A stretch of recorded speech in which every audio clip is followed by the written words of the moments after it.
Yau baba dama mun haɗu da shi ne a waje sai ya ce mu yi magana sai na ce a ya kamata in kawo shi wajen baba su yi magana face to face da shi tunda magana duk ta manya ce. Wannan shine saurayin Aishar?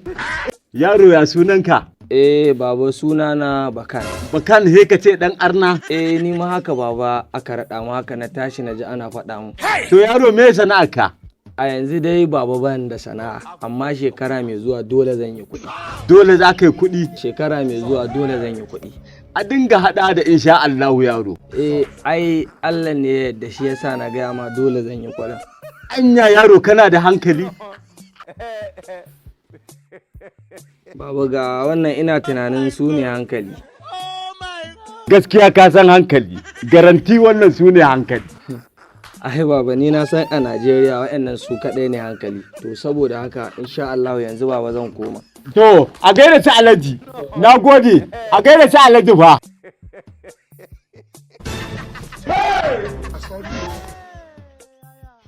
Baba wannan ka rikicen fa. A dama yan jari bola aka ajiye wa in sun zo wai su haɗa wai su tafi da shi. Su ma su ɗan samu wani abu. Baba to ai ka san akwai ciniki a tsakaninmu da kai haka ne?